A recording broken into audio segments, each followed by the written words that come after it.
everybody. I'm Jill Melton, editor and founder of Edible Nashville. We are a magazine and a brand all about local food, connecting you to your farmers and living greener and more sustainable. I am usually in the kitchen here cooking.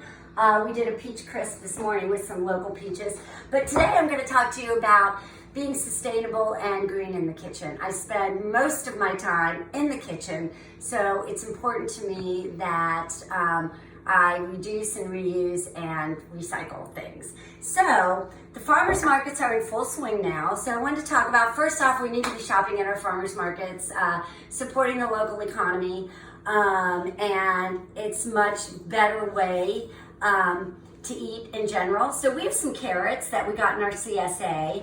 And as far as storing food, this is a great way to store things like carrots in a jar of water. It keeps them fresh. When it comes to the tops, we want to try to use as little food waste as we can, because the very sad statistic is that 40% of our food goes to waste. And in Nashville, 28% of what is in our landfills is from food. So we actually use the tops and we whirl them up in a pesto just like you would with basil and whatnot. If we don't use the tops, we would cut these off and we would compost them. This is my compost pail right here, with which all of my vegetable trimmings and whatnot go. And of course there's a lot this time of year. The same with beets. People don't think always about using the tops of the beet greens. So we would chop these up and put them in a stir fry, as well as roasting the beets. And again, if we aren't going to use those, if they're just kind of too sad to use, we're going to cut them off and we're going to put them in the compost bin as well. Sometimes with fruit that, sort of tends to get a little over the hill, maybe with your oranges, if they're feeling not so firm, we just cut these in half and put them in our juicer and have fresh juice, and then put the peels in the compost bin as well.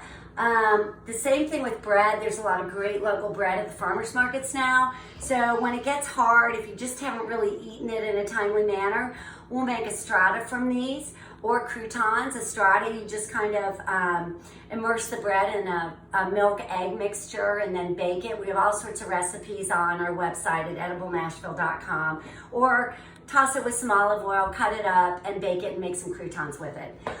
I want to talk a little bit about keeping your food fresh. We do not use plastic in the kitchen much, or we try to avoid it. These are some beeswax wraps, which you can find. These ones are actually made locally here, and they're just that. They're cotton and beeswax, and you can use them for, like, if you have a bowl of leftovers, of cut up fruit, anything. You put it on top of there, you press it down with your hands, and the heat of your hands actually makes it a little sticky and creates a seal, so that it's super solid on there. It doesn't let air in or aromas out or anything. And then you just rinse these under hot water and reuse them again. I've had these for months.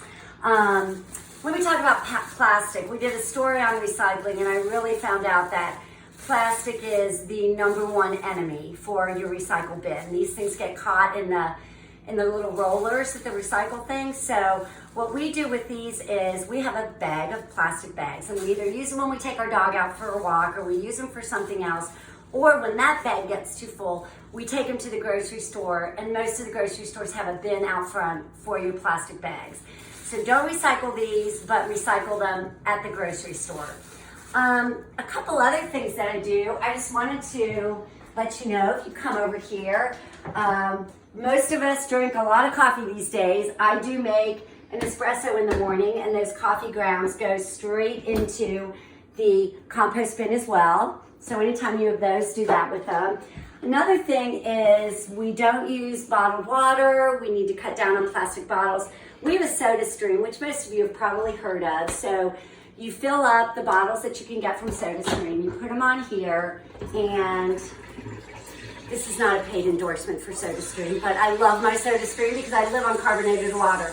And you just carbonate your water yourself, and that way you reuse your bottles, and then you don't have any cans or bottles from water that you might have.